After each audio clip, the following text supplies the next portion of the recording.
ஓம் தத்புருஷாய வித்மஹே மகாதேவாய தீமஹி தன்னோ ருத்ர பிரசோதயாத். ஜோதிட சாஸ்திரத்தில் நவகிரகங்களின் தலைவனாக கருதப்படுபவர் சூரிய பகவான். இவர் ஒவ்வொரு மாதமும் தன் ராசியை மாற்றுவார். அப்படி மாற்றும் போதுதான் தமிழ் மாதங்கள் பிறக்கின்றன. அந்த வகையில் நடைபெறும் விசுவாவசு ஆண்டு மார்ச் மாதம் 15ஆம் தேதி ஞாயிற்றுக்கிழமை அன்று ஏகாதசி திதியில் திருவோணம் நட்சத்திரத்தில் பரிகம் நாமயோகத்தில் பாலவம் கரணத்தில் சித்தயோகம் கூடிய நன்னாளில் இந்த மகத்தான பங்குனி மாதம் பிறக்கின்றது. இம்மாதத்தில் சூரிய பகவான் மீனராசியில் சஞ்சரிப்பதால் இது மீன மாதம் என்றும் அழைக்கப்படுகின்றது. இம்மாத கிரகநிலைகள் என எடுத்துக்கொண்டால் மீனராசியில் சுக்கிரன், சூரியன், சனி பகவான் உள்ளனர். கும்பராசியில் செவ்வாய் பகவான், புதன் பகவான், ராகு பகவான் உள்ளனர். மிதுன ராசியில் குரு பகவானும், சிம்மத்தில் கேது பகவானும் உள்ளனர். இம்மாத கிரகப்பெயர்ச்சி என எடுத்துக்கொண்டால் சுக்கிர பகவான் பங்குனி மாதம் 13ஆம் தேதி மேசராசிக்கு பயிற்சியாகின்றார். செவ்வாய் பகவான் இம்மாதம் 18ஆம் தேதி கும்பராசியில் இருந்து மீனராசிக்கு பயிற்சியாகின்றார். புதன் பகவான் இம்மாதம் 23ஆம் தேதி சனி வீடான கும்பத்தில் இருந்து குரு வீடான மீனத்திற்கு செல்கிறார். இந்த கிரகங்களின் பெயர்ச்சியால் இம்மாதம் உங்களுக்கு எவ்விதமான பலன்கள் கிடைக்கப் போகிறது, அது சாதகமாக அமையுமா இல்லை பாதகமாக அமையுமா என்பதனை பற்றி காண்போம்.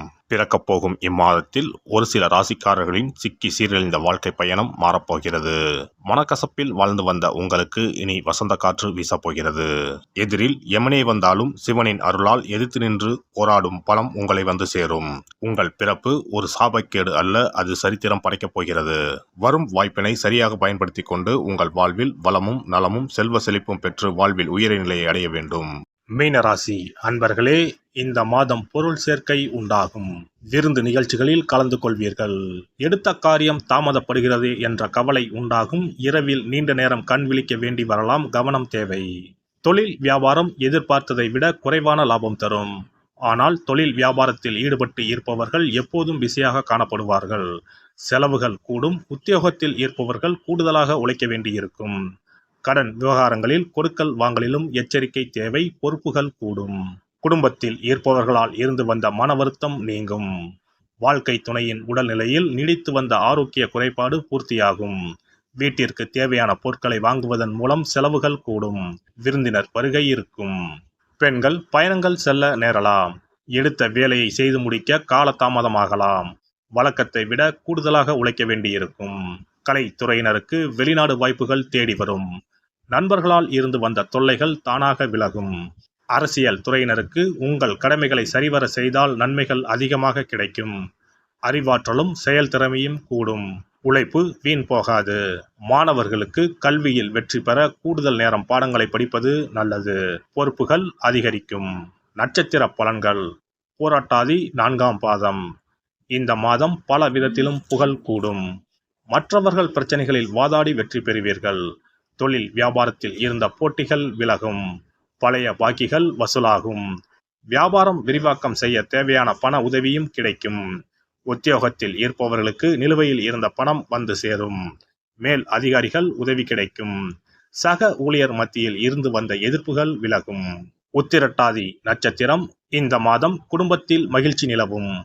உறவினர்கள் வருகை இருக்கும். திருமணம் போன்ற சுபகாரியம் நடக்கும். நிலம் வீடு மூலம் லாபம் கிடைக்கும். கணவன் மனைவிக்கு இடையே நெருக்கம் அதிகரிக்கும். சுவையான உணவு கிடைக்கும். மனோபலம் கூடும்.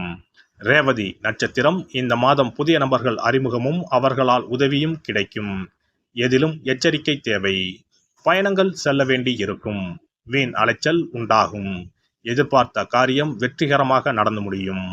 பணவரத்து இருக்கும். எதிர்பார்த்த உதவியும் கிடைக்கும். நவக்கிரக குருவை வியாழக்கிழமையில் வணங்கி வர வாழ்க்கையில் முன்னேற்றம் உண்டாகும். மன அமைதி ஏற்படும். சிறப்பு தொகுப்பு. கண் திருஷ்டிகள் அகன்று தடைப்பட்டு கொண்டிருக்கும் காரியங்கள் நிறைவேற செய்ய வேண்டிய பரிகாரம் என்ன என்பதனை பற்றி காண்போம். வாழ்க்கையில் நல்ல நிலையில் இருந்தவர்கள் கூட திடீரென்று பொருளாதாரம் இழந்து மன கஷ்டங்களுடன் வாழும் நிலை ஏற்படும். இந்த நிலை எதனால் ஏற்பட்டது என்று ஆராய்ந்து பார்த்தால் பெரும்பாலும் அவர்களின் மீதான கண் திருஷ்டிதான் காரணமாக இருக்கும். கல்லடி பட்டாலும் கண்ணடி படக்கூடாது என்று சொல்வார்கள் அல்லவா, அது உண்மைதான். இது போன்ற பிறரின் பொறாமை கொண்ட கண் திருஷ்டியினால் பலரின் வாழ்க்கை சிரமத்திற்கு ஆளாக நேரிடும். இது போன்ற கண் திருஷ்டிகளிலிருந்து எப்படி தப்பிப்பது? இருக்கவே இருக்கிறது எளிதாக கிடைக்கும் ஊமத்தஞ்செடி. தெய்வ சக்தி நிறைந்த செடியாக கருதப்படும் ஊமத்தஞ்செடியின் காய், பூ, இலைகள் என அனைத்தும் தீய சக்திகள் விரட்ட பரிகாரத்துக்கு பயன்படுகிறது. பொதுவாக ஊமத்தம் காய்க்கு கெடுதலை அகற்றக்கூடிய சக்தி உண்டு. நம் வீட்டில் உள்ள எதிர்மறை சக்தியை அகற்றுவதற்கு ஊமத்தங்காய் தீபம் சிறந்த பரிகாரமாகிறது. தெய்வீக மகத்துவம் நிறைந்த ஊமத்தங்காய் மற்றும் பூவையும் எடுத்துக்கொள்ளுங்கள். வீட்டுக்கு அருகில் இல்லை என்றால் நாட்டு மருந்து கடைகளில் கிடைக்கும். இந்த 2 பொருட்களையும் மஞ்சள் தண்ணீரை கொண்டு நன்றாக கழுவி விடுங்கள். சிறிது நேரம் அவற்றிலுள்ள ஈரம் போக ஆறவிட்டு பிறகு அவற்றை ஒரு மஞ்சள் துணியில் குலதெய்வத்தை வேண்டி ₹1 நாணயத்தோடு சேர்த்து முடிந்து வீட்டின் நிலைப்படியில் கட்டி தொங்க விடுங்கள். இந்த முடிச்சை வெள்ளிக்கிழமை அல்லது ஞாயிற்றுக்கிழமைகளில் தயார் செய்து வாசல் படியில் கட்டுவது சிறப்பு. தினமும் வீட்டில் தீபம் ஏற்றி காண்பிக்கும் போது இந்த முடிச்சுக்கும் காண்பிக்கவும். இதேபோல் ஊமத்தம் இலைகள் கிடைத்தால் அந்த இலைகளை சுத்தமான மஞ்சள் தண்ணீரில் கழுவிவிட்டு அவற்றை கொண்டு வீட்டில் இருக்கும் விநாயகருக்கு திங்கள் கிழமைகளில் தொடர்ந்து அர்ச்சனை செய்து வர வேண்டும். ஊமத்தம் பூவையும் விநாயகருக்கு சூட்டலாம். 3 வாரங்கள் தொடர்ந்து திங்கள் கிழமைகளில் விநாயகருக்கு ஊமத்தை இலையால் அர்ச்சனை செய்து ஊமத்தம் பூவை சூட்டி வழிபட்டால் வீட்டில் உள்ள கெட்ட சக்தி நடமாட்டம் மற்றும் கண் திருஷ்டிகள் தீரும். ஊமத்தம் செடியும் சிவபெருமானுக்கு உகந்த இலை ஆகும். இந்த ஊமத்தங்காய் வைத்து சிவபெருமானுக்கு தீபம் ஏற்றி வழிபடுவதன் மூலம் நமது பிரச்சனைகளில் இருந்து எளிதாக விடுபட முடியும். முதலில் 2 ஊமத்தங்காய்களை எடுத்துக்கொள்ள வேண்டும். அவற்றின் மீது முட்கள் இருப்பதால் மிகவும் கவனமாக கையாள வேண்டும். ஊமத்தங்காயின் காம்பு பகுதிகளை வெட்டி கொண்டு கத்தியை பயன்படுத்தி ஊமத்தங்காயின் உள்ளே இருக்கும் விதை பகுதியை முழுவதுமாக நீக்கிவிட வேண்டும்.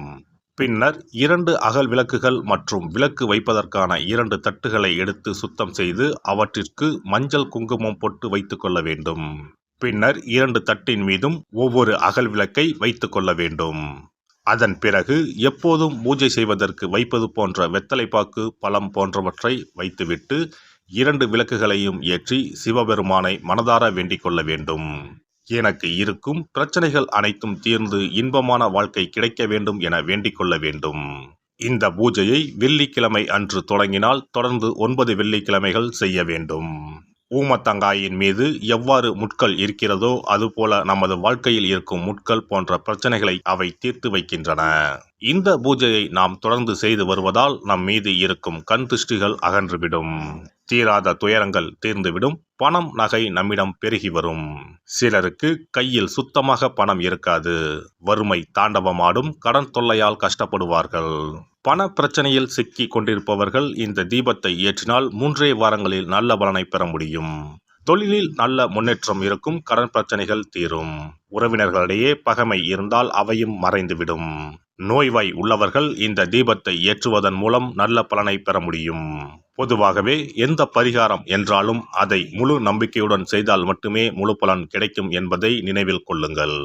எல்லாம் வல்ல இறையருளால் நீங்களும் உங்கள் அன்பு குடும்பமும் உடல் நலம், நீலாயுள், நிறை செல்வம், உயர் புகழ், மெய்ஞானம் ஓங்கி வாழ்க வளமுடன். இந்த வீடியோ பதிவு உங்களுக்கு பிடித்திருந்தால் லைக் பண்ணுங்க, கமெண்ட் பண்ணுங்க, ஷேர் பண்ணுங்க, மறக்காம சப்ஸ்கிரைப் பண்ணுங்க, பக்கத்துல இருக்கிற பெல் பட்டனை கிளிக் பண்ணுங்க. நன்றி, வணக்கம். ஓம் நமச்சிவாய. சிவாய நம.